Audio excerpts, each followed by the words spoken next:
नमस्कार मित्रों, हमारे चैनल पर आपका स्वागत है।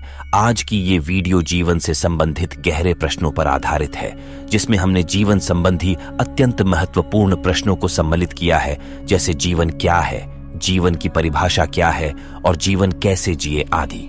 चलिए वीडियो को शुरू करते हैं। यह जो हमारी देह है, यह जो शरीर है, यह शरीर हमारा वास्तविक होना नहीं है। यह हमारा ऑथेंटिक बीइंग नहीं है। गहराई में इससे बहुत भिन्न और बिल्कुल दूसरे प्रकार का हमारा व्यक्तित्व है। इस शरीर से बिल्कुल विपरीत और उल्टा हमारा जीवन है। एक बीज को हम देखते हैं। बीज की ऊपर की खोल होती है बहुत सख्त, ताकि भीतर जो छिपा हुआ जीवन का अंकुर है, कोमल, डेलिकेट, वह उसकी रक्षा कर सके। भीतर का अंकुर तो होता है बहुत कोमल, उसकी रक्षा के लिए एक बहुत कठोर दीवाल, एक घेरा, एक खोल बीज के ऊपर चढ़ी होती है। वह जो खोल है वह बीज नहीं है, और जो उस खोल को बीज समझ लेगा वह कभी भी उस जीवन के अंकुर से परिचित नहीं हो पाएगा जो भीतर छिपा है। वह खोल को ही लिए रह जाएगा और अंकुर कभी पैदा नहीं होगा। नहीं, खोल बीज नहीं है, बल्कि सच तो यह है कि बीज जब पैदा होता है तो खोल को मिट जाना पड़ता है, टूट जाना पड़ता है, बिखर जाना पड़ता है, मिट्टी में गल जाना पड़ता है। जब खोल गल जाती है तब बीज भीतर से प्रकट होता है। यह शरीर एक बीज है और जीवन, चेतना और आत्मा का एक अंकुर भीतर है। लेकिन हम इस खोल को ही बीज समझकर नष्ट हो जाते हैं और वह अंकुर पैदा भी नहीं हो पाता, वह अंकुर फूट भी नहीं पाता। जब वह अंकुर फूटता है तो जीवन का अनुभव होता है। जब वह अंकुर फूटता है तो मनुष्य का बीज होना समाप्त होता है और मनुष्य वृक्ष बनता है। जब तक मनुष्य बीज है तब तक वह सिर्फ पोटेंशियलिटी है, एक संभावना, और जब उसके भीतर वृक्ष पैदा होता है जीवन का, तब वह वास्तविक बनता है। उस वास्तविकता को कोई आत्मा कहता है, उस वास्तविकता को कोई परमात्मा कहता है। मनुष्य है बीज परमात्मा का। मनुष्य सिर्फ बीज है। जीवन का पूर्ण अनुभव तो वृक्ष को होगा। बीज को क्या हो सकता है? बीज क्या जान सकता है वृक्ष के आनंदों को? बीज क्या जान सकता है कि आएंगे पत्ते हरे जिन पर सूरज की किरणें नाचेंगी? बीज क्या जान सकता है कि हवाएं बहेंगी पत्तों और शाखाओं से और प्राण संगीत में गूंजेंगे? बीज कैसे जान सकता है कि खिलेंगे फूल और आकाश के तारों को मात कर देंगे? बीज कैसे जान सकता है कि पक्षी गीत गाएंगे और यात्री छाया में विश्राम करेंगे? बीज कैसे जान सकता है? वृक्ष के अनुभव को बीज कैसे जान सकता है? बीज को तो कुछ भी पता नहीं। वह तो सपना भी नहीं देख सकता उसका, जो वृक्ष होने पर संभव होगा। वह तो वृक्ष होकर ही जाना जा सकता है। आदमी जीवन को नहीं जानता है क्योंकि उसने बीज को ही अपनी परिपूर्णता समझ ली है। वह तो जीवन को तभी जानेगा जब भीतर के जीवन का पूरा वृक्ष प्रकट हो। लेकिन भीतर के जीवन का वृक्ष प्रकट होना तो दूर, भीतर कुछ है शरीर से भिन्न और अलग। इसका हमें कोई बोध ही नहीं हो पाता। इसकी हमें कोई स्मृति, इसका कोई स्मरण, इसकी कोई रिमेंबरिंग ही पैदा नहीं हो पाती कि अलग है कुछ शरीर से भिन्न। जीवन की समस्या जो भीतर है उसके अनुभव की समस्या है, जो भीतर है उसके अनुभव की समस्या है जीवन की समस्या। और हम जीवन को मान लेते हैं वह जो बाहर विस्तीर्ण है। एक वृक्ष से मैंने पूछा, तेरा जीवन कहाँ है? वह वृक्ष कहने लगा, उन जड़ों में जो दिखाई नहीं पड़ती। जड़ें दिखाई नहीं पड़ती, वहां जीवन है। वृक्ष जो दिखाई पड़ता है वह वहां से जीवन लेता है, अदृश्य से। माओ त्से तुंग ने अपने बचपन की एक घटना लिखी है कि मेरी मां की झोपड़ी के पास एक बगिया थी। उसने जीवन भर उस बगिया को संभाला था। उसके फूल इतने बड़े और प्यारे होते थे कि दूर दूर के गांव के लोग देखने आते। और बगिया के पास से गुजरता ऐसा तो कठोर आदमी कभी नहीं देखा गया जो 2 क्षण ठहर न गया हो उन फूलों को देखकर। वह बूढ़ी हो गई और बीमार पड़ी। माओ छोटा था, पर उसने अपनी मां को कहा कि फिक्र मत करो, घर पर और कोई बड़ा तो था नहीं। उसने कहा, फिक्र मत करो, तुम चिंता मत करो पौधों की, मैं उनकी फिक्र कर लूंगा। 15 दिन बाद मां उठी। माओ दिन भर बगीचे में मेहनत करता रहता, दिन रात, सुबह से लेकर आधी रात तक। मां निश्चित थी, लेकिन जिस दिन वह उठकर 15 दिन बाद बगीचे में आई, देखी बगिया तो कुम्हला गई है। फूल तो जा चुके कभी के, पत्ते भी मुर्दा हो गए हैं, सारे वृक्ष उदास खड़े हैं। ऐसा ही लगा होगा उस बुढ़िया को जैसा आज अगर किसी के पास आंखें हों तो सारी मनुष्य की बगिया को देखकर लगेगा। सब फूल गिर गए, सब पत्ते कुम्हला गए हैं, सब वृक्ष उदास खड़े हैं। वह तो छाती पीटकर रोने लगी कि यह तूने क्या किया, और तू सुबह से सांझ तक करता क्या था। माओ भी रोने लगा। उसने कहा कि मैंने बहुत कुछ किया जो मैं कर सकता था। एक एक फूल की धूल झाड़ता था, एक एक पत्ते की धूल झाड़ता था, एक एक फूल को चूमता था, एक एक फूल पर पानी छिड़कता था। पता नहीं क्या हुआ, इतना श्रम और सारे वृक्ष कुम्हला गए। उसकी मां रोने में भी हंसने लगी। उसने कहा, पागल, शायद तुझे पता नहीं कि वृक्षों के प्राण पत्तों और फूलों में नहीं होते। वृक्षों के प्राण जड़ों में होते हैं जो दिखाई नहीं पड़ती। तू फूल और पत्तों को पानी देगा, तू फूल और पत्तों को चूमेगा और प्रेम करेगा, सब निरर्थक है। फूल पत्ते की फिक्र भी मत कर। अगर अदृश्य जड़ें शक्तिशाली होती चली जाती हैं तो फूल पत्ते अपने से निकल आते हैं। आदमी ने जीवन को समझा है, बाहर का सारा फूल पत्ते का जो फैलाव है वह, और भीतर की जड़ें बिल्कुल उपेक्षित हैं, निग्लेक्टेड हैं। आदमी के भीतर की जड़ें बिल्कुल ही उपेक्षित पड़ी हैं। स्मरण भी नहीं कि भीतर भी मैं कुछ हूं, और जो भी है वह भीतर है। सत्य भीतर है, शक्ति भीतर है, जीवन की सारी क्षमता भीतर है। वहां से वह प्रकट हो सकती है बाहर। बाहर प्रकटीकरण होता है, होना भीतर है। बीइंग भीतर है, बिकमिंग बाहर होती है। वह जो वास्तविक है वह भीतर है, जो फैलता है और अभिव्यक्त होता है, मैनिफेस्टेशन जो है वह बाहर है। बाहर है अभिव्यक्ति, आत्मा तो भीतर है। और बाहर की अभिव्यक्ति को जो जीवन समझ लेते हैं, उनका सारा जीवन मृत्यु के भय से आक्रांत होता है। वे जीते हैं तो भी मरे मरे और डरे हुए कि कभी भी मर जाएंगे, किसी क्षण मर जाएंगे। और यही मरने से डरे हुए लोग किसी की मौत पर रोते और परेशान होते हैं। ये उन किसी की मौत पर रोते और परेशान नहीं हो रहे हैं। हर मौत इन्हें इनकी मौत की खबर ले आती है। हर मौत इन्हें खबर लाती है इनकी मौत की। और जो अपने हैं, बहुत निकट हैं, उनकी मौत बहुत जोर से खबर लाती है अपनी मौत की। और तब प्राण भीतर कंप जाते हैं, तब भय पकड़ लेता है, तब कंपन पकड़ लेता है। और उस कंपन में, उस भय में आदमी अच्छी अच्छी बातें सोचता है। आत्मा अमर है, आत्मा अमर है, हम तो भगवान के अंश हैं, हम तो ब्रह्म के स्वरूप हैं। ये सब बकवास की बातें हैं, और ये अपने को धोखा देने से ज्यादा नहीं है। यह सेल्फ डिसेप्शन है। ये मौत से डरा हुआ आदमी अपने को मजबूत करने के लिए दोहराता है कि आत्मा अमर है। वह यह कह रहा है कि नहीं नहीं, मुझे नहीं मरना पड़ेगा, आत्मा अमर है। लेकिन कंप रहे हैं प्राय, और वह कह रहा है आत्मा अमर है। जो आदमी जानता है कि आत्मा अमर है, उसे एक बार भी यह दोहराने की जरूरत नहीं है कि आत्मा अमर है, क्योंकि वह जानता है बात खत्म हो गई। लेकिन ये मौत से डरने वाले लोग मौत से डरते हैं, जीवन को जान नहीं पाते, और फिर बीच में एक नई तरकीब और एक नया धोखा पैदा करते हैं कि आत्मा अमर है। इसीलिए तो आत्मा को अमर मानने वाले लोगों से ज्यादा मौत से डरने वाली कौम खोजनी कठिन है। इस देश में ही यह दुर्भाग्य घटित हुआ है। इस देश में आत्मा की अमरता मानने वाले सर्वाधिक लोग हैं पृथ्वी पर, और इस देश में मौत से डरने वाले कायरों की संख्या भी सर्वाधिक है। ये दोनों बातें एक साथ कैसे हो गईं? जो जानते हैं कि आत्मा अमर है, उनके लिए तो मृत्यु हो गई समाप्त, उनके लिए तो भय हो गया विसर्जित। उन्हें तो अब कोई मार नहीं सकता, उन्हें तो अब कोई नहीं मार सकता।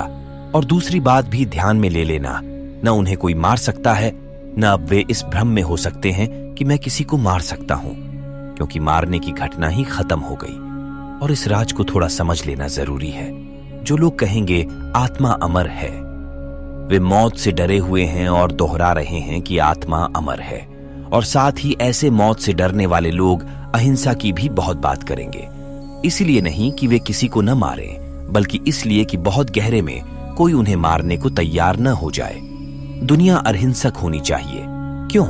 कहेंगे तो वे यही कि किसी को भी मारना बुरा है, लेकिन बहुत गहरे में वे यह कह रहे हैं कि कोई मुझे मार न डाले, किसी को भी मारना बुरा है। लेकिन अगर उन्हें पता चल गया है कि मृत्यु होती ही नहीं, तो न मरने का डर है और न मारने का डर है, और न ये अर्थपूर्ण बातें रह गईं। कृष्ण ने कहा अर्जुन से कि तू भयभीत मत हो, क्योंकि तू जिन्हें सामने खड़े देख रहा है वे बहुत बार रहे हैं पहले भी। तू भी था, मैं भी था, हम सब बहुत बार थे और हम सब बहुत बार होंगे। जगत में कुछ भी नष्ट नहीं होता, इसीलिए न मरने का डर है न मारने का डर है। सवाल है जीवन को जीने का। और जो मरने और मारने दोनों से डरते हैं, वे जीवन की दृष्टि में एकदम नपुंसक और इंपॉर्टेंट हो जाते हैं। जो न मर सकता है न मार सकता है, वह जानता ही नहीं कि जो है वह न मारा जा सकता है, न मर सकता है कैसी होगी, वह दुनिया जिस दिन सारा जगत जानेगा भीतर से कि आत्मा अमर है, उस दिन मृत्यु का सारा भय विलीन हो जाएगा। उस दिन मरने का भय भी विलीन हो जाएगा, मारने की धमकी भी विलीन हो जाएगी। उस दिन युद्ध विलीन होंगे, उसके पहले नहीं। जब तक आदमी को लगता है कि मारा जा सकता है, मर सकता हूं, तब तक दुनिया से युद्ध विलीन नहीं हो सकते। चाहे गांधी समझाएं अहिंसा, और चाहे बुद्ध और चाहे महावीर, चाहे सारी दुनिया में अहिंसा के कितने ही पाठ पढ़ाए जाएं, जब तक मनुष्य को भीतर से यह अनुभव नहीं पैदा हो सकता कि जो है वह अमृत है, तब तक दुनिया में युद्ध बंद नहीं हो सकते। वे जिनके हाथों में तलवारें दिखती हैं, ये मत समझ लेना कि वे बहुत बहादुर लोग हैं। तलवार सबूत है कि यह आदमी भीतर से डरपोक है, कायर है, कावर्ड है। चौरस्तों पर जिनकी मूर्तियां बनाते हो, तलवारें हाथ में लेकर वे कायरों की मूर्तियां हैं। बहादुर के हाथ में तलवार की कोई जरूरत नहीं है, क्योंकि वह जानता है कि मरना और मारना दोनों बच्चों की बातें हैं। लेकिन एक अद्भुत प्रवंचना आदमी पैदा करता है। जिन बातों को वह नहीं जानता है, उन बातों को भी इस भांति कोशिश करता है कि जैसे हम जानते हैं। भय के कारण, भीतर है भय, भीतर वह जानता है कि मरना पड़ेगा, लोग रोज मर रहे हैं। भीतर वह देखता है कि शरीर क्षीण हो रहा है, जवानी गई, बुढ़ापा आ रहा है। देखता है कि शरीर जा रहा है, और भीतर दोहरा रहा है कि आत्मा अजर अमर है। वह अपना विश्वास जुटाने की कोशिश कर रहा है, हिम्मत जुटाने की कोशिश कर रहा है कि मत घबराओ, मत घबराओ, मौत तो है, लेकिन नहीं, ऋषि मुनि कहते हैं कि आत्मा अमर है। मौत से डरने वाले लोग ऐसे ऋषि मुनियों के आसपास एकत्रित हो जाते हैं और भीड़ कर लेते हैं, जो आत्मा की अमरता की बातें करते हैं। मैं यह नहीं कह रहा हूं कि आत्मा अमर नहीं है। मैं यह कह रहा हूं कि आत्मा की अमरता का सिद्धांत मौत से डरने वाले लोगों का सिद्धांत है। आत्मा की अमरता को जानना बिल्कुल दूसरी बात है। और यह भी ध्यान रहे कि आत्मा की अमरता को वे ही जान सकते हैं जो जीते जी मरने का प्रयोग कर लेते हैं। उसके अतिरिक्त कोई जानने का उपाय नहीं। इसे थोड़ा समझ लेना जरूरी है। मौत में होता क्या है? प्राणों की सारी ऊर्जा जो बाहर फैली हुई है, विस्तीर्ण है, वह वापस सिकुड़ती है, अपने केंद्र पर पहुंचती है।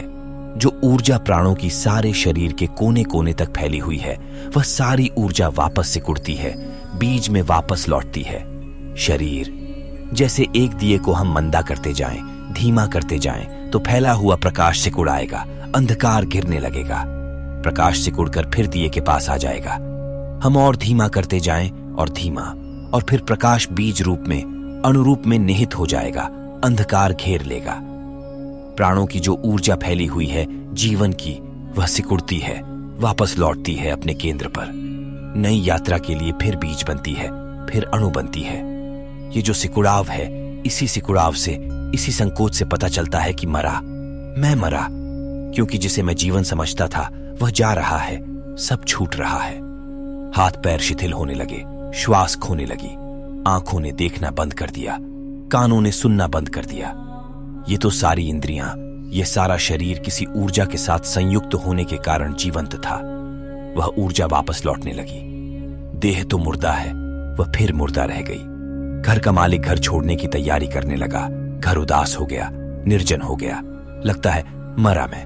मृत्यु के इस क्षण में पता चलता है कि जा रहा हूं, डूब रहा हूं, समाप्त हो रहा हूं। और इस घबराहट के कारण कि मैं मर रहा हूं, इस चिंता और उदासी के कारण, इस पीड़ा, इस एंग्विश के कारण, यह एंग्जाइटी कि मैं मर रहा हूं, समाप्त हो रहा हूं, यह इतनी ज्यादा चिंता पैदा कर देती है मन में कि वह उस मृत्यु के अनुभव को भी जानने से वंचित रह जाता है।